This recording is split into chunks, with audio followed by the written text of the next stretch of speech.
o presidente generosamente vai conversar conosco durante a próxima meia hora sobre diversos assuntos, inclusive a atenção que ele sempre dá ao Piauí.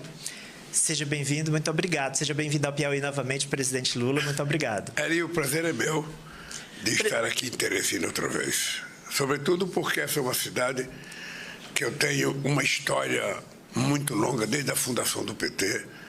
É um estado em que eu construí um conjunto de amizades, sabe, que são aquelas amizades da imortalidade, ou seja, as pessoas morrem, mas continuam sendo amigas. E, sobretudo, porque esse governador foi um menino que eu peguei no colo, sabe? E estou vendo o sucesso com que ele está administrando o estado do Piauí. E também por causa do nosso companheiro Wellington, que é o companheiro, sabe, mais esperto indígena que eu conheço no Brasil, é o Wellington. Pense num caboclo esperto. Então, eu estou aqui feliz da vida. Quero dizer aos ouvintes, aos telespectadores do Grupo Meio, que eu estou à disposição do Ari para toda e qualquer pergunta que ele quiser fazer. Muito bem, eu gosto de entrevistado assim, né? Que não pensa duas vezes antes de responder as perguntas. Presidente, eu gostaria de começar essa conversa com o senhor falando sobre emoção e razão. Vou explicar. Antes, quando a economia ia bem, e o brasileiro era perguntado se aprovava ou não o governo, o que ele dizia? Olha, eu tenho mais comida em casa, a minha família está empregada, a inflação está sob controle, então eu aprovo. Só que o senhor vem colecionando notícias positivas na economia. Desemprego em queda, inflação controlada, programas funcionando. Mas quando o brasileiro é perguntado se aprova o seu governo, muitos ainda relutam em dizer que aprovam, mesmo tendo melhorado na vida real, no dia a dia. A emoção engoliu a razão, quer dizer, a pessoa está dizendo, está respondendo, levando em consideração mais a ideologia, ele não é do meu time. Eu estou bem, mas ele não é do meu time, então eu não vou dizer aqui que eu aprovo. Ari, nós temos apenas que compreender que estamos vivendo um momento histórico no Brasil, no que diz respeito à política, diferente do que a gente estava habituado a viver. Ou seja, desde a disputa da Dilma em 2014 com o Aécio, a eleição ela se transformou numa eleição muito polarizada, porque o Aécio foi muito ostensivo, muito ofensivo, muito duro com a presidenta Dilma. Eu nunca tinha visto num debate um homem ser tão agressivo com uma mulher como o Aécio foi com a Dilma. E depois você sabe que ele era contra a posse dela, ele tentou questionar a posse dela, sabe, dizendo que a eleição não tinha sido, sabe, honesta, decente e tal. De lá para cá você criou um clima de uma disputa que não existia quando eu disputei com o Fernando Henrique Cardoso, quando eu disputei com o Ulisses Guimarães, quando eu disputei com o Collor. Não existia essa disputa. Bom, então o país está muito mais polarizado hoje. Muito mais polarizado. Bem, isso não é um problema. Porque a polarização ela existe no mundo inteiro. Estados Unidos, democratas e republicanos, sabe, sempre foram adversários e o país estava dividido. Quando um faz a maioria no Senado, outro faz na Câmara. Quando um faz na Câmara, outro faz no Senado. Sabe, o presidente ganha as eleições e é mais ou menos empatado o número de deputados e senadores. E aqui no Brasil, o que é que nós estamos vivendo? Aqui no Brasil, nós estamos vivendo a seguinte situação. Houve uma eleição muito polarizada, uma eleição em que o meu adversário utilizou 300 bilhões de reais nos últimos 2 anos do mandato dele, entre isenção, desoneração e distribuição de dinheiro, para ver se mantinha no poder. Ou seja, nunca antes nesse país alguém tinha consumido tanto recurso público para fazer uma campanha política para se manter. Porque, na verdade, ele tinha um projeto de poder autoritário. Tanto é que ele, sabe, em qualquer vaga que surgia, ele colocava um militar. E não um militar digno de ser militar, mas um militar da turma dele. Um cara que pensava como ele. Bem, então as eleições ficou polarizadas. Nós ganhamos as eleições. E eu tinha muita paciência. Não sei se você entendeu, nós não fizemos nenhum discurso radical na transição. Eu poderia ter mostrado toda a podridão do governo Bolsonaro e eu não quis mostrar. Porque, bom, eu fui eleito para governar o país, eu não vou ficar esquecendo. No passado nós derrotamos, vamos tratar do futuro. E eu resolvi fazer a transição. Eu coloquei o meu vice Geraldo Alckmin para ser o chefe da transição, para ninguém dizer que eu estava radicalizando contra o meu adversário. Fizemos um processo e o que é que nós descobrimos? Que era preciso reconstruir o Brasil. Tudo que a gente tinha feito de políticas públicas tinha sido desmontado. As universidades estavam desmontadas, os laboratórios não foram feitos, os refeitórios dos estudantes não foram feitos, os prédios não tinham sido terminados, os institutos federais não estavam terminados, 6.000 creches, sabe, sem terminar. Ontem eu fui inaugurar em Fortaleza um conjunto habitacional que era para ter sido inaugurado em 2018 ali. 2018, então veja, você teve um governo que deixou o povo pobre 8 anos esperando uma casa que estava 98% pronta. Esse era o país que nós herdamos. Então eu tomei como atitude ali, primeiro nós vamos com muita paciência semear a terra. Vamos limpar, tirar todo o mato, o carrapicho, vamos fazer o manejo da terra correto, vamos repor as peças no lugar, vamos trazer de volta a cultura. Não nós só trouxemos a cultura de volta, como é o momento de maior investimento da história da cultura desse país. Entre a Lei Rouanet e a Lei Paulo Gustavo, são 15 bilhões para a cultura. 15 bilhões. Ontem eu fui no Rio de Janeiro anunciar dinheiro para o cinema brasileiro. Mais tela, mais filme brasileiro. E tentar convencer os empresários também a ser coprodutores de filmes interessantes. Então nós fomos reconstruindo o país, fomos reconstruindo, sabe? Só para você ter ideia, nós chegamos, o IBAMA tinha 700 funcionários a menos do que tinha em 2010. Aliás, eu dou um exemplo de como é que esse país estava. 2010. Dezembro de 2010 eu deixei a presidência. O Brasil produzia 3.800.000 carros por ano. 2023, eu voltei à presidência. O Brasil só produzia 1.800.000 carros por ano. Ou seja, o Brasil passou a produzir metade daquilo que ele produzia 15 anos atrás. O Brasil tinha 86.000 trabalhadores trabalhando na indústria naval. Quando eu voltei, tinha 26.000. Porque destruíram a indústria naval. O Brasil fazia plataforma da Petrobras, o Brasil fazia sonda, que gerava milhares de empregos. Eles tiraram para importar tudo. Então, eu, com muita paciência, fui tomando o pé da situação. E agora, o que é que eu estou fazendo? Agora eu estou colhendo. Começou a colher? Nós já começamos a colher. Começamos a colher porque tem um ditado que diz que no Brasil tudo que se planta dá. E se você planta, se você tratou a terra bem, fez o manejo correto, adubou, você vai colher. Então, veja, nós já decidimos fazer, só para você ter ideia, o PAC é 1,7 trilhão de reais para investimento até 2028 entre público e privado. Não é uma coisa só pública. Só para o Nordeste, o PAC prevê 700 bilhões de reais de investimento para o Nordeste.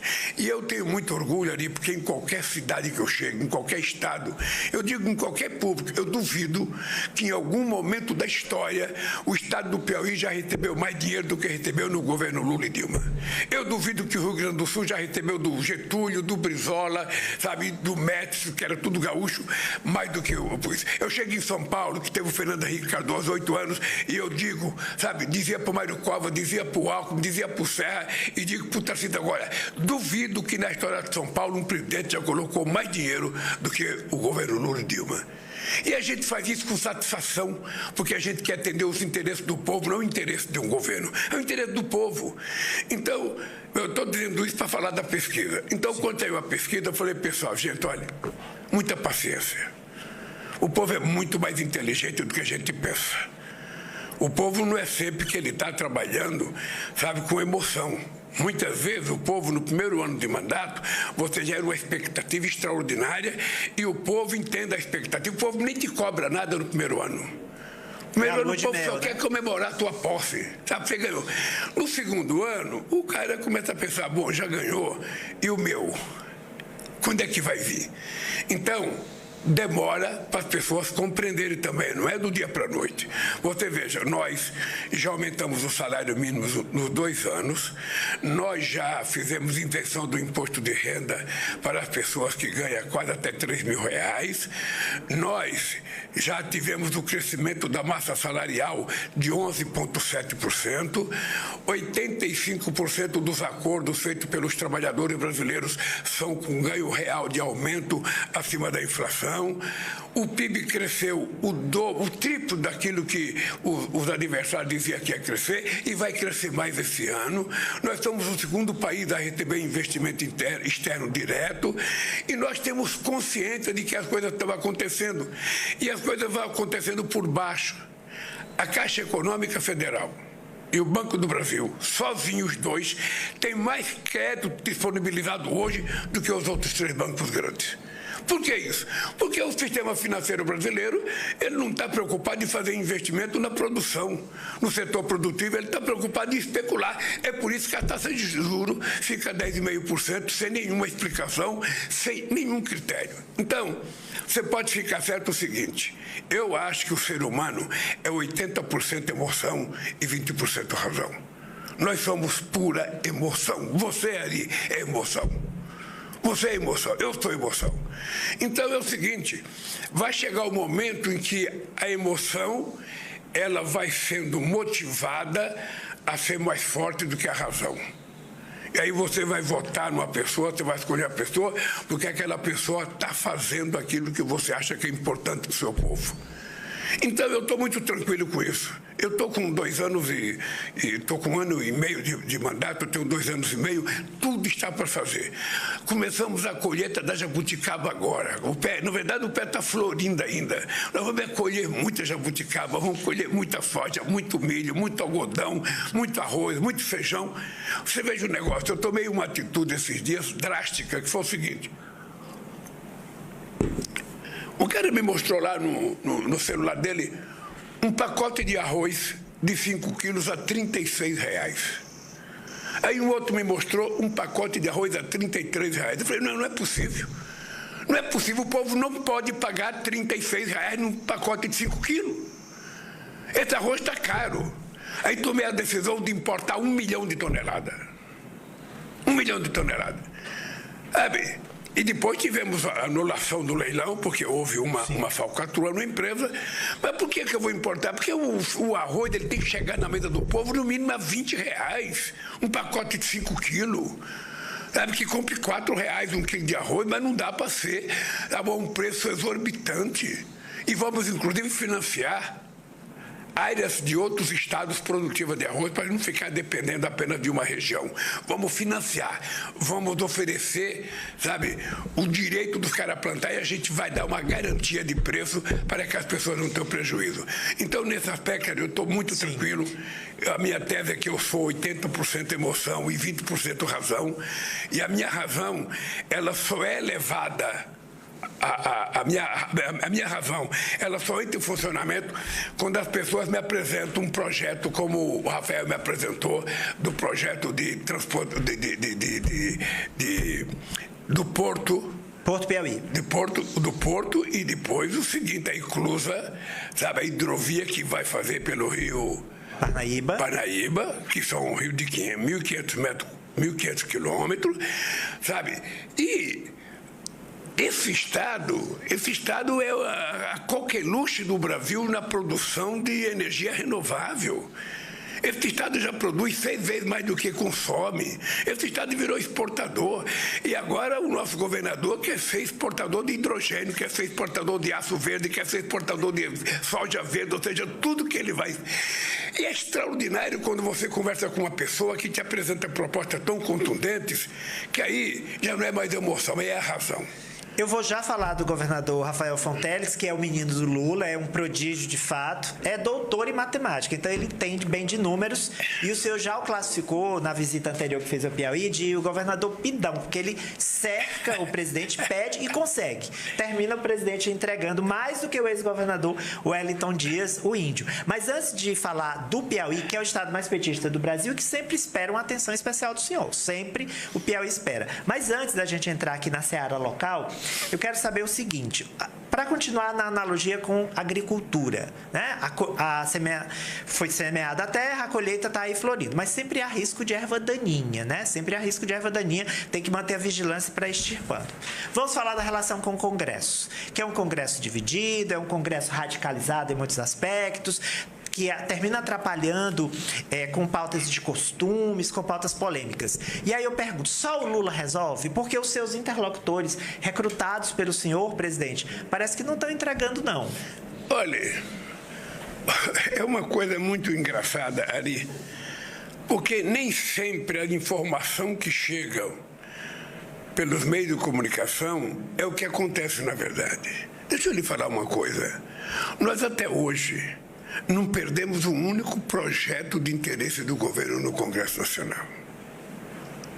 Nós aprovamos o marco regulatório. Nós aprovamos uma PEC de transição que deu ao governo 170 bilhões de reais para poder governar 2023, porque o outro quebrou o país.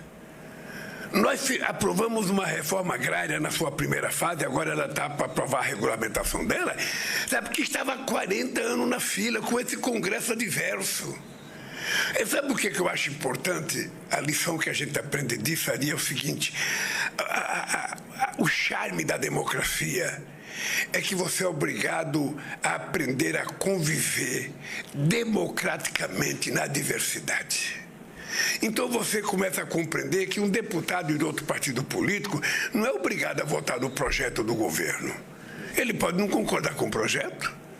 Então, quando o governo manda um projeto de lei para o Congresso, o governo já sabe que aquele projeto vai passar pela discussão nos partidos e que vai ter gente que quer fazer emenda. Uns fazem emenda para melhorar, outros querem fazer emenda para piorar. No frigir dos ovos, sempre termina acontecendo um acordo e a votação é aquilo que a gente quer. Você veja, a pessoa vai, porque o Lula perdeu o veto da saidinha. Saidinha dos presos. Deixa eu te contar uma coisa. A decisão da saidinha foi uma decisão unipessoal. Foi uma decisão moral minha. Muito moral. Porque eu sabia que todos os deputados queriam que eu não vetasse. Que deixasse passar, porque vai ter eleições e é um tema delicado. Mas antes de ser presidente, eu sou um ser humano. Eu tenho formação política, eu tenho caráter, eu tenho um compromisso ideológico, eu tenho família.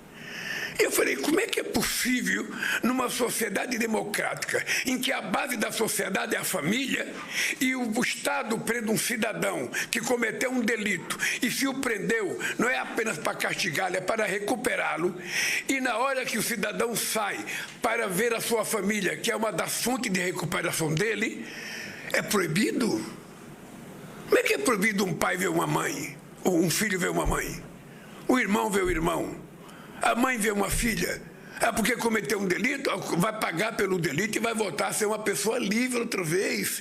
É isso que eu queria, é que a família tivesse o direito de receber e não qualquer um que pudesse sair. Quem tivesse praticado crime hediondo não poderia sair, quem tinha feito estupro não poderia sair, ou seja, para o cara sair tinha que ser crimes, sabe, e também um comportamento de que pessoas podem ser recuperadas. Mas de vez em quando as pessoas fogem, mas é tão pequeno o percentual dos que não voltam que não compensa a gente destruir a possibilidade da família, sabe, conversar com essa pessoa. Você imagina, eu fiquei preso 580 dias. Você não tem noção o que era o meu prazer quando eu recebia meus filhos para me ver. Agora, você proibir uma família, uma mulher e filhos, de receber o marido porque ele cometeu um delito, sabe, você não está apostando na recuperação dele.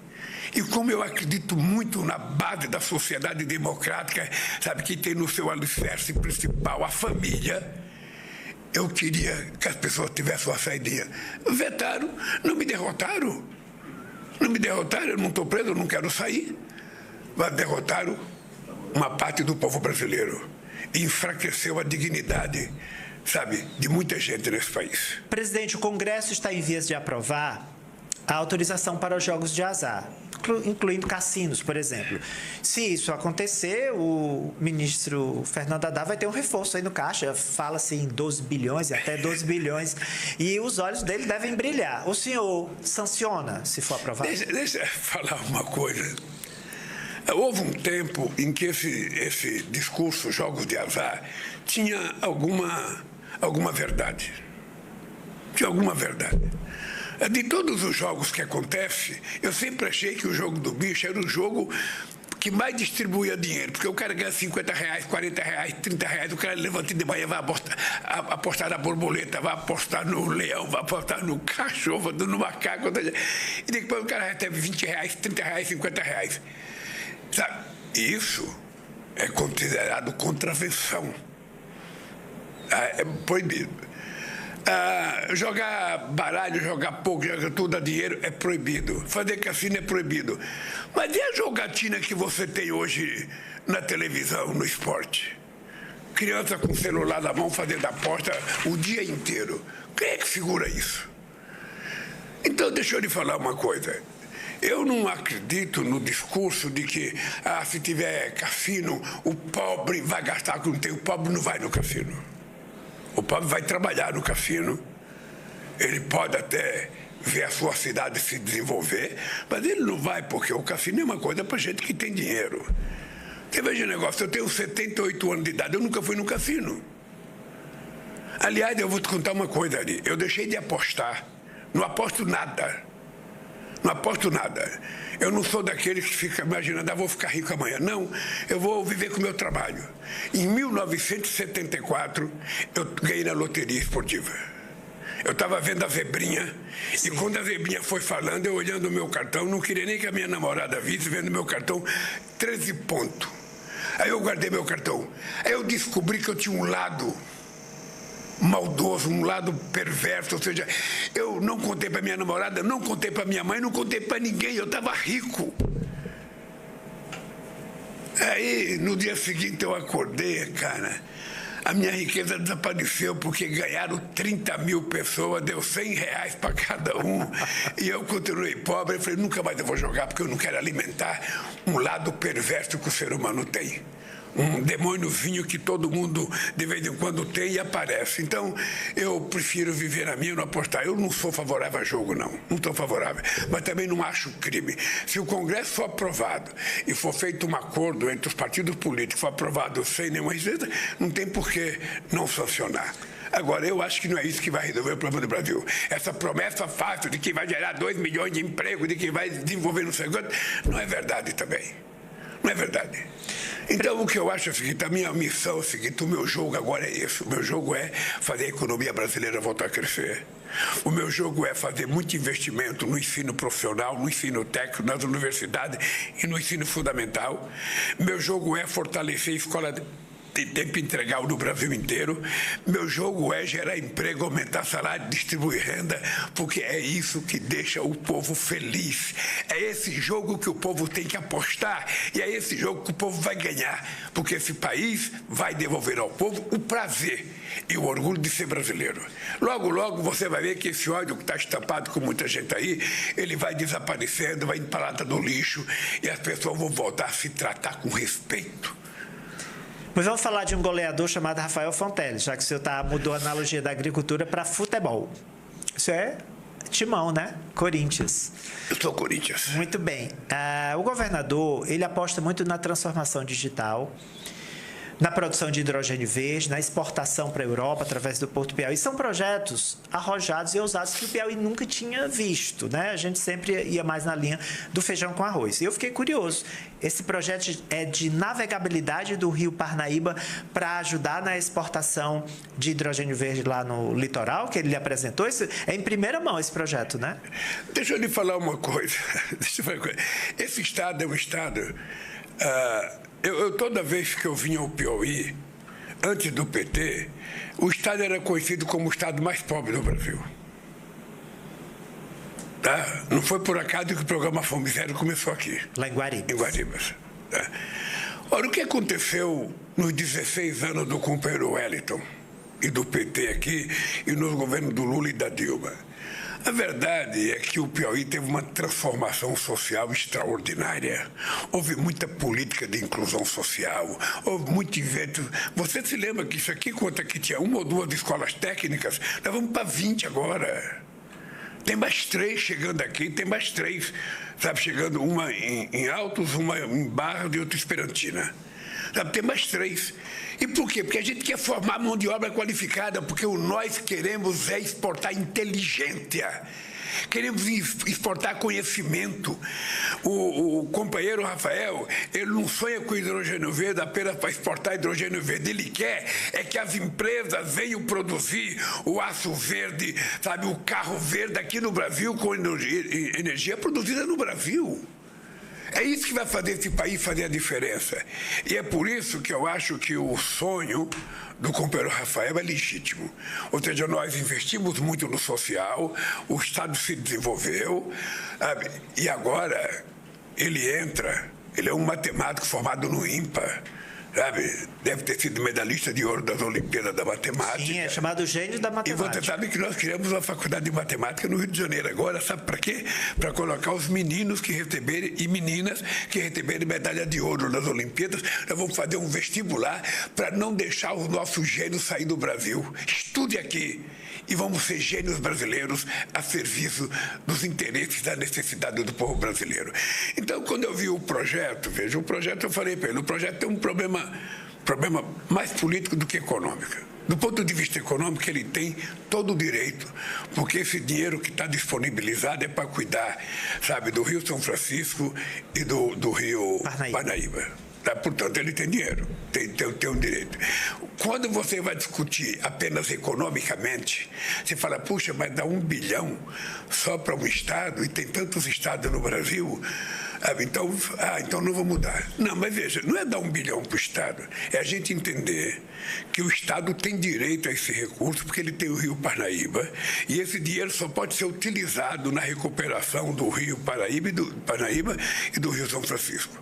Então, sabe, eu me convenci, e o meu papel agora é tentar convencer outros, de que é importante, porque, veja, será o projeto mais estruturante da história de Sergipe, do Piauí. Desculpe. Mais importante, gente. É quase que uma revolução. Sabe que esse rapaz quer fazer nesse Estado, já está fazendo, mas quer fazer e quer entregar a obra mais estruturante do Piauí. Então, eu estou convencido da necessidade. Ele ganhou estou convencido. Não, porque tem uma discussão ainda. Mas o que eu acho é o seguinte, o projeto é factível. Sim. O projeto tem cabeça, tronco e membro. Tem começo, meio e fim. E isso é o que importa. Sabe, quando você... Sabe o que é o gostoso de você ser executivo? É que se você coloca um paralelepípedo na rua, você pode contar para a história toda, esse paralelepípedo fui eu que coloquei. Às vezes você fica 30 anos no Congresso, você não põe um paralelepípedo, você não põe nada. Ou seja, muitas vezes você nem sabe o que você fez.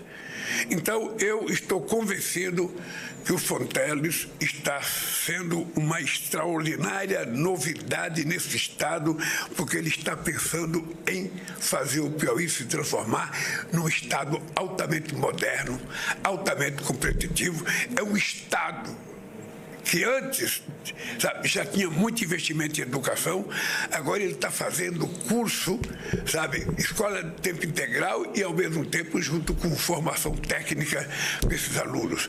É tudo isso que nós precisamos ali. Você veja uma coisa ali, eu sou o único presidente da República que não tem diploma universitário. A minha obsessão pela educação é isso, é porque eu não tenho. Eu não tenho, e eu acho que todas as pessoas têm que ter o direito, não de ir para a universidade, porque às vezes o cara não quer ir para a universidade, o cara quer ser técnico, o cara quer ser um pequeno agricultor, o cara não quer, nem todo mundo precisa fazer a universidade, mas nós temos que dar a eles o direito de ser, a oportunidade de ser. E é por isso que eu sou o presidente que mais fiz universidade na história do Brasil, que mais fiz extensões universitárias. E quando nós chegamos na presidência em 2003, ali tinha 140 escolas técnicas feitas em 100 anos. Eu vou terminar o meu mandato agora com 782 escolas técnicas nesse país. É a revolução do conhecimento que eu quero para esse país. O senhor falou em novidade. Então, eu vou falar de algo novo, que é o pré-candidato do PT a prefeito de Teresina, o deputado estadual Fábio Novo. Porque na eleição de 2020, o PT não elegeu nenhum prefeito de capital. E, para que essa colheita frutifique em 2026, você vai precisar aí de um suporte de prefeitos, de vereadores, e depois na eleição de deputados também. O que o senhor espera que surja das urnas no dia 6 de outubro? qual é o desenho que o senhor espera que saia em relação ao PT? Veja, é que toda eleição tem a sua história. A história da eleição para prefeito de 2024 vai acontecer a partir do momento em que os candidatos foram oficializados e estiverem na rua fazendo campanha. O PT nunca ganhou Teresina. Não. Como o PT nunca ganhou Salvador, embora a gente governe Salvador há 20 anos. Mas o PT já ganhou São Paulo 3 vezes, sendo governador da oposição. O PT chegou a governar em São Paulo 22 milhões de habitantes. O PT governou toda a região metropolitana de São Paulo, mais Campina, mais Piracicaba, mais Ribeirão Preto. Ou seja, nós éramos que nem essa Copa Europeia, ou seja, a Copa do Mundo sem Brasil e Argentina. Então, sabe, a gente governava o Estado sem estar no Palácio, porque a gente governava o setor produtivo do Estado de São Paulo. Nós perdemos, nós temos que analisar por que nós perdemos, onde é que nós cometemos erro, nós somos candidato adequado. Essa cidade aqui, eu não esqueço nunca uma única divergência que eu tive com o meu companheiro Wellington. Uma única divergência que eu era contra ele ser candidato a prefeito de Teresina depois de ter sido eleito senador da República. O senhor foi contra ele? Fui contra. E ele sabe que eu fui contra. Chamei ele a atenção. Falei, o povo não compreende, Wellington. O povo te deu um mandato de 8 anos, cara. O povo te fez uma figura nacional e você larga de governador e agora quer voltar para ser prefeito? O que aconteceu? O povo não votou nele. E não votou não é porque não gostava, não votou para dar uma lição. Vocês, políticos, pensam que sou esperto, mas de vez em quando nós, povo, somos mais espertos que vocês. E 2 anos depois ele é eleito governador outra vez. Veja, numa demonstração de inteligência e sabedoria do povo. Então, cada eleição tem uma história. Eu estou muito feliz com o entusiasmo do governador, do Wellington, com a possibilidade do Fábio Novo ser o novo prefeito de Teresina. Seria uma coisa extraordinária você ter um governador, sabe, ativo e altivo, como o Rafael, e ao mesmo tempo você ter um prefeito da capital, sabe, na mesma sintonia, participando da mesma orquestra, tocando a mesma música. Vai ser uma coisa extraordinária para Teresina. Eu penso que vai ser uma coisa extraordinária para Teresina. Muito bem. Temos tempo ainda, Ricardo? Muito bem. Deixa eu te falar mais uma coisa ali. Deixa eu te falar mais alguma coisa. Eu tenho que ter muito cuidado nas eleições para prefeito pelo seguinte: eu tenho uma base de apoio no Congresso Nacional muito heterogênea. Então, na medida que tiver um partido que no Congresso Nacional me apoia, em divergência profunda com um partido, sabe, que está lançando a candidatura, sabe, como o PT aqui na cidade de Teresina, sabe, eu vou ter que decidir se eu venho ou não venho. No caso de Teresina, eu estou te dizendo antecipadamente, eu vou participar da campanha do Fábio, se ele necessitar. Porque do jeito que eu estou vendo aí, parece que nem vai necessitar. Olha que a presença do Lula é sempre nós temos São Paulo, que nós temos chance de ganhar as eleições. São Paulo. O Boulos pode ser prefeito de São Paulo, pegar suas capitais. Sim. O Rio de Janeiro, nós vamos apoiar o Eduardo Paes, que é o candidato certo para se reeleger. Em Recife, a gente, sabe, está apoiando o Campos, e vamos ter que apoiar o Campos, porque ele é candidato à reeleição. E tem outra cidade que a gente vai lançar candidato no Rio Grande do Sul, a gente tem uma candidata competitiva, que é a Maria do Rosário. E outras cidades importantes que nós temos interesse de ter candidatos, nós vamos lançar. Onde eu não tiver candidato, eu vou apoiar o candidato aliado. O que eu não quero é que os adversários ganhem, porque os adversários são negacionistas. Eles não gostam da verdade, não gostam de coisa certa. Então, eu estarei fazendo esse jogo com muito cuidado, Ari, com muito cuidado, sem esquecer que a eleição termina e a vida continua, e eu sou presidente, e o Congresso vai funcionar, e eu vou precisar de ter relação com o Congresso. Presidente, o senhor veio aqui a Teresina participar dessa 10ª edição da Caravana Federativa, e é uma expectativa de anúncios que o senhor faça daqui a pouco, ao vivo, aqui no Centro de Convenções da capital. Na área de moradia, o senhor pode antecipar algo aqui para a gente do Grupo MEI? Não, nós vamos... Olha, é muita coisa. É muita coisa. Eu estava brincando agora há pouco que se a gente não tomar cuidado, o Rafael vai chegar lá em Brasília com um projeto para trazer o Palácio do Planalto para cá. Porque, veja, nós vamos fazer muitas entregas hoje aqui. Além da caravana, que é uma coisa extraordinária, porque é a oportunidade da gente trazer o governo federal para o Estado e fazer com que os prefeitos, vereadores, presidente de Câmara tenham acesso a essa gente. Claro. Nós aqui vamos fazer algumas concessões de terrenos importantes para Teresina. Nós vamos fazer a concessão de uma área para a implantação do sonhado Porto Luiz Correia. É uma área de 4,9 milhões de metros quadrados. Só para você ter ideia. Depois nós vamos fazer a doação, sabe, de um terreno para a construção da unidade da Fiocruz. A Fiocruz vai se instalar no Piauí. Excelente notícia. E a gente está dando um terreno de 53 mil metros quadrados para a Fiocruz se instalar aqui, cuidar da saúde desse povo, pesquisar a saúde desse povo.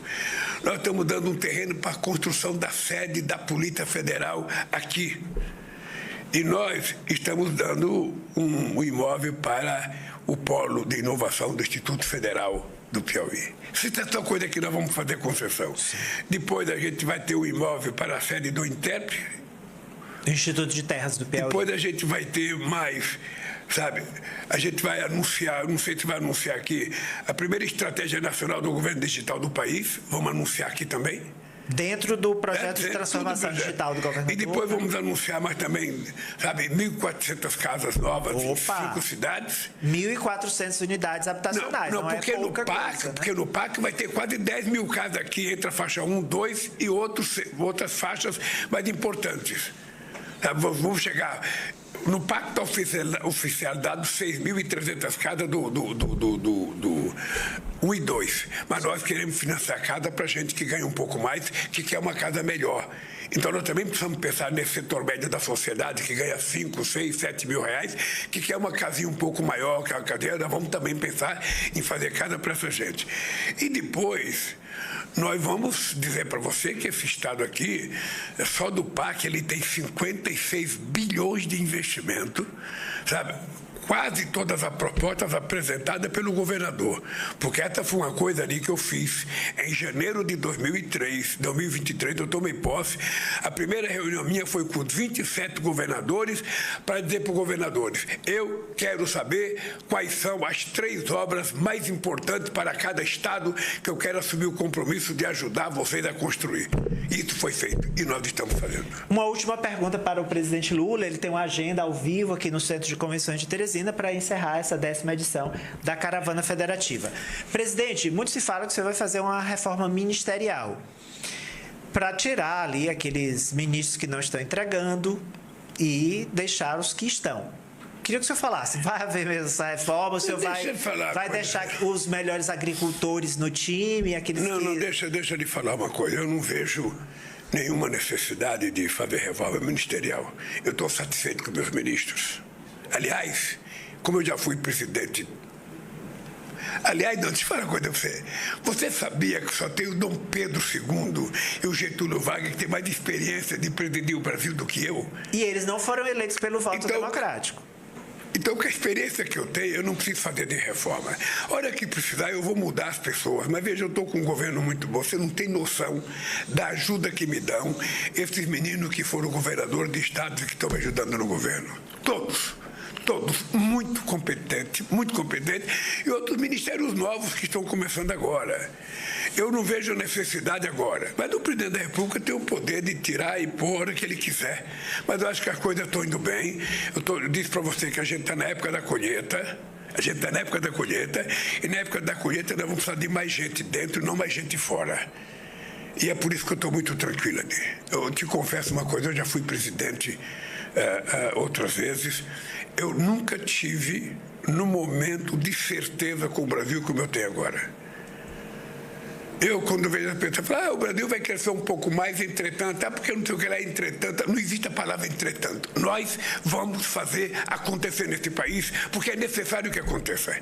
Essa questão da transição energética é uma bênção de Deus, sabe, colocar esse país no lugar que ele está, porque ninguém consegue competir com o Brasil nessa questão de transição energética. eólica, solar, biomassa, sabe, hídrica, que nós já temos 90% de energia limpa e mais hidrogênio verde. Aí, se for necessário, vamos fazer hidrogênio amarelo, vermelho, qualquer coisa que a gente faz. Sabe? Não vamos fazer vermelho, que vamos pensar que é hidrogênio PT, aí eles não querem aceitar. Mas o que é o seguinte, nós não podemos deixar cair essa oportunidade, cara. Você veja uma coisa, esse ano eu tenho que ir à Rússia para ir na reunião dos BRICS em Kazan.